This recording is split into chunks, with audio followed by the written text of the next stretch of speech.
আসসালামু আলাইকুম বন্ধুগণ, কেমন আছেন সবাই? আশা করি সবাই ভালো আছেন। আল্লাহর রহমতে আমিও আলহামদুলিল্লাহ আল্লাহর রহমতে ভালো আছি।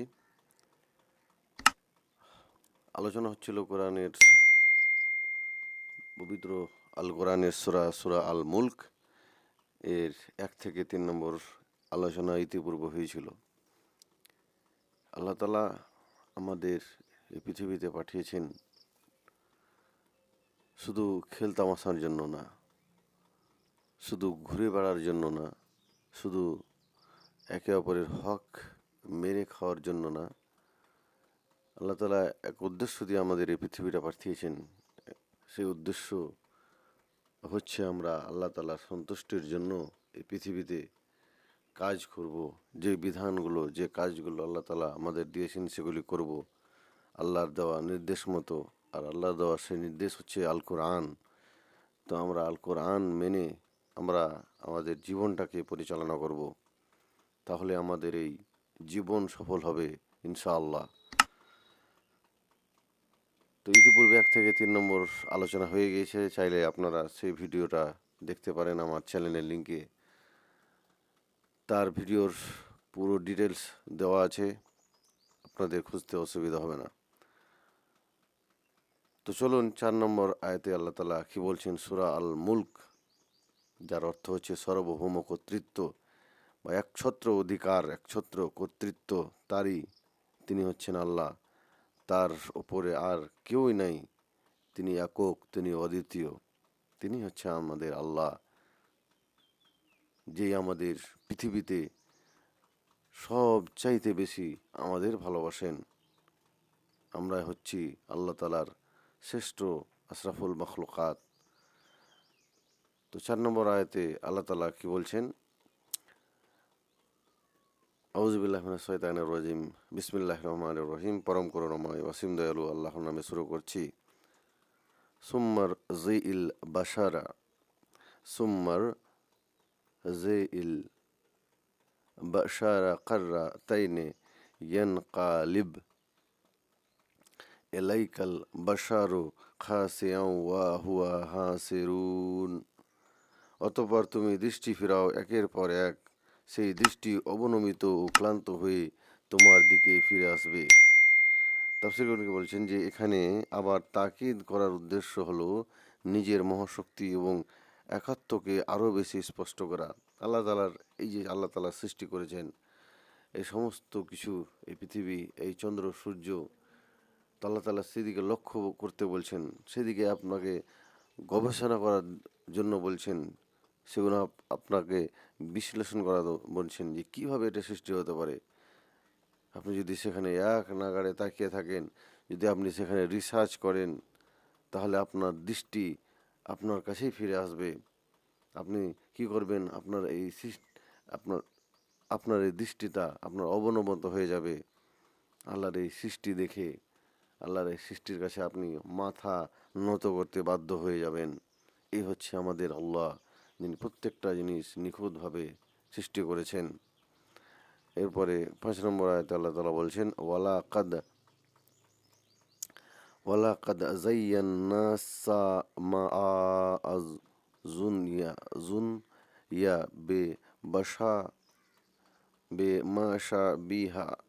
বেমাশাবিহা ওয়া জাআলনাহা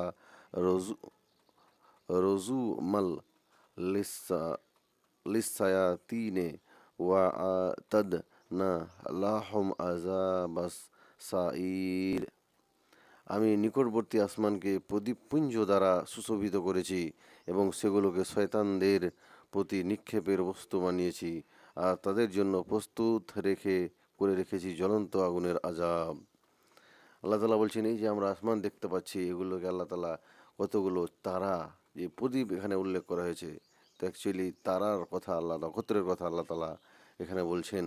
তো এগুলোকে শুধু এই যে এমনি এমনি আল্লাহ তাআলা সৃষ্টি করে দিয়েছেন তা নয়, এগুলোকে শয়তান, জিন নামক শয়তানকে আল্লাহ তাআলা আরেকটা মখলুকাত সৃষ্টি করেছেন, জিন। সেই জিন কি করে, সেখানে গিয়ে কান পাতায় সে আসমানের দরজায় গিয়ে, তখন ওই তারার থেকে কিছু আল্লাহ তাআলা রহমতে কিছু তারার পিণ্ডগুলো খসে সেই জিনদের ধাওয়া করে, সেই জিনদেরকে তাড়ায়।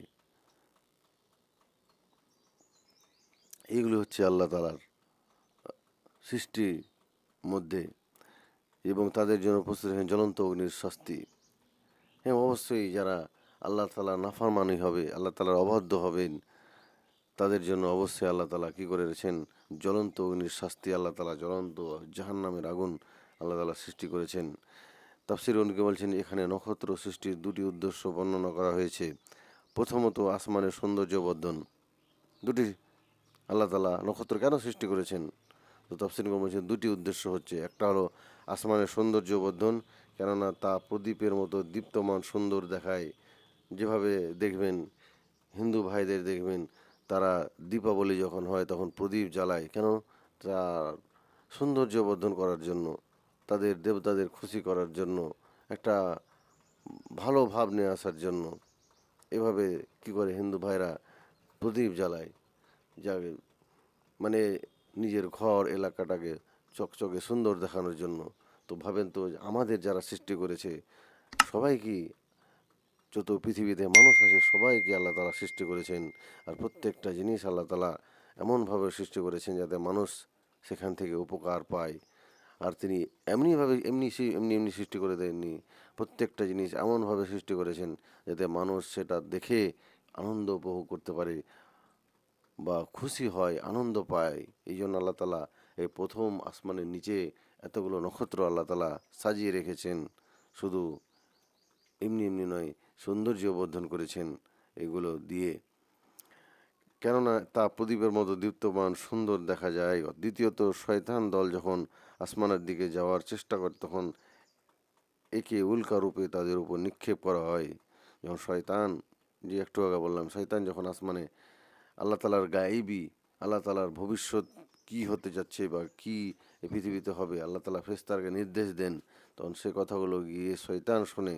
তখন আল্লাহ তালা সে শয়তানকে এই যে তারার মধ্যে থেকে কিছু পাথর বা কিছু জ্বলন্ত অগ্নি পিণ্ড নিক্ষেপ করে সে শয়তানের দিকে, যাতে করে সে শয়তান সেখান থেকে পালিয়ে যায়। এবং এর তৃতীয় উদ্দেশ্য যেটাকে অন্যত্র বর্ণনা করা হয়েছে তা হলো তা দ্বারা সমুদ্রে ও স্থলে পথ ও দিক নির্ণয় করা হয়। আর একটা হলো সমুদ্রে যখন বা স্থলে বা কোনো মরু জায়গায় বা জঙ্গলে যখন কেউ দিক খুঁজে পায় না, তখন এই চাঁদ তারাকে দেখে, অতীতকালে আমরা দেখতাম যখন এত আধুনিক প্রযুক্তি আবিষ্কার হয়নি, তখন মানুষেরা কী করত, এই তারা দেখে, এই নক্ষত্র দেখে তারা দিক নির্ণয় করত। তো এই হচ্ছে আল্লাহ তালার সৃষ্টি। আল্লাহ তালা এইভাবে এই প্রথম আসমানের নিচে এই তারাগুলোকে সৃষ্টি করেছেন যাতে সৌন্দর্য বর্ধন করা যায়, যাতে করে মানুষ কি করে দিক খুঁজে পায়, কোন দিকে সে যাচ্ছে সেই দিক খুঁজে পায়। আর একটা শয়তানকে আল্লাহ তালা সেখান থেকে, আর প্রথম আসমান থেকে আল্লাহ তালা দূরে রাখার জন্য তাদের উপর কি নিক্ষেপ করেন, তাদের উপর জ্বলন্ত অগ্নি নিক্ষেপ করেন। আমরা সবাই জানি যে আপনার পাশের যে চাঁদ তারাটা আছে সূর্য, আমি জানি সেটা জ্বলন্ত অগ্নিও একটা পিণ্ড। তো অবশ্যই সেই পিণ্ড থেকে আল্লাহ তালা কী করেন, শয়তানদেরকে নিক্ষেপ করেন, পাথর নিক্ষেপ করেন বা উল্কা নিক্ষেপ করেন, যাতে করে তারা আসমানের কোনো গায়েবী কথা বা ভবিষ্যৎবাণী তারা যাতে শুনতে না পারে। এভাবে আল্লাহ তালা সৃষ্টি করেছেন প্রত্যেকটা জিনিস। এরপরে 6 নম্বর আয়াতে আল্লাহ তালা বলছেন ওয়ালিল্লাযিনা কাফারু বিরাব্বিহিম আযাবু জাহান্নামা ওয়া বিইসাল মাসির। আর যারা তাদের রবকে অস্বীকার করে তাদের জন্য রয়েছে জাহান্নামের আযাব, আর কতই না নিকৃষ্ট সেই প্রত্যাবর্তন স্থল। এরপরে আর এত কথা শোনার পরেও, এত আল্লাহ তালার বাণী এত সুন্দরভাবে উপস্থাপন করা সত্ত্বেও যারা অস্বীকার করবে আল্লাহকে এবং তার এই কেতাবকে, তাদের কি হবে? তাদের হবে জাহান্নামের শাস্তি, তারা জাহান্নামী হবে। আর তা কতই নিকৃষ্টতম প্রত্যাবর্তন স্থল, এবং তার চাইতে নিকৃষ্ট, তার চাইতে আর খারাপ একটা কিছু হবে না, যেখানে মানুষ চির অনন্তকালের মতো সেখানে পড়তেই থাকবে। শাস্তি পেতে থাকবে, মৃত্যু সেখানে আর তাকে আর গ্রাস করবে না। এই হবে একজন জাহান্নামীর অবস্থা।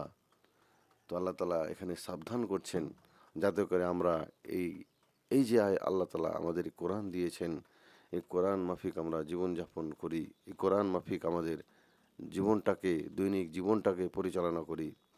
এই কোরআন শুধু এমনি এমনি আল্লাহ তালা দেননি। এই কোরআনকে শুধু টাকের ওপরে আলমারির ভিতরে রাখার জন্য আল্লাহ তালা দেননি। এই কোরআনকে আল্লাহ তালা পড়ার জন্য, বোঝার জন্য দিয়েছেন, যাতে করে আমরা বুঝি, শুনি এবং নিজের আমলকে এবং নিজের চরিত্রকে কি করতে পারি, শুধরাতে পারি। এই হচ্ছে আল্লাহ তালার কোরআন দেওয়ার উদ্দেশ্য। এরপরে 7 নম্বর আয়াতে আল্লাহ তালা বলছেন, এজা আ উলকু এজা আ উলকু উলকাউল উলকু ফিহা সামিউ লাহা সাহে লাহা শাহি কাউ ওয়াহিয়া তাফুর। যখন তাদেরকে তাদের নিক্ষেপ করা হবে, তখন তারা তার নিকট শব্দ শুনতে পাবে আর তা উথলিয়ে উঠবে। যখন তারা যখন তারা তাতে নিক্ষিপ্ত হবে, যখন জাহান্নামীকে আল্লাহ তালা কী করবেন, জাহান্নামে নিক্ষেপ করবেন, তখন জাহান্নাম গর্জন করে উঠবে। যখন তারা জাহান্নাম গর্জন করে উঠবে এবং সেই গর্জন তারা শুনতে পাবে। কারা?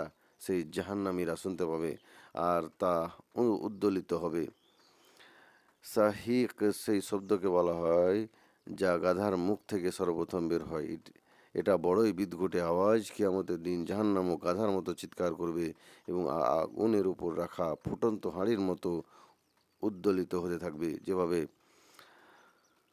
আমার উপর ফুটন্ত হাঁড়ির মতো উদ্দোলিত, যেভাবে হাঁড়িতে যখন আপনি কিছু গরম করে তখন পানি গড়গড় করে চারিদিকে ফুটতে থাকে, জাহান্নামও সেদিন জাহান্নামীরাকে পেয়ে জাহান্নামী যখন জাহান্নামের মধ্যে যাবে তখন জাহান্নাম গাধার মতো চিৎকার করতে থাকবে। সেরকম আল্লাহ তালা সেভাবে বলেছেন, আওয়াজ সেই বিকট, একটা এমন বিকট আওয়াজ করবে। তো সেই বিকটের আওয়াজের কথা আল্লাহ তালা এখানে বলেছেন যে কতই না নিকৃষ্ট হবে সেই জায়গা যেখানে জাহান্নামীরা যাবে। আল্লাহ তালা আমাদের সেই জাহান্নাম থেকে রক্ষা করুক। সকলে পড়ুন আমিন। এরপরে 8 নম্বর আয়াতে আল্লাহ তালা বলছেন, তাকাদু তাকাদু তামা তাকাদু তামাই ইয়া আজু মিনাল গাইতে তাকাদু তামাইজু মিনাল গাইতে কুল্লা মা আ উলকিয়া ফিহা ফৌজুন সাআলাহুম সাআলাহুম খাজানা তো হা আ আলাম ইয়াতে খুম নাজির। ক্রোধে তা ছিন্ন ভিন্ন হবার উপক্রম হবে। যখনই তাতে কোনো দলকে নিক্ষেপ করা হবে, তখন তার প্রহরীরা তাদেরকে জিজ্ঞাসা করবে, তোমাদের নিকট কি কোনো সতর্ককারী আসেনি?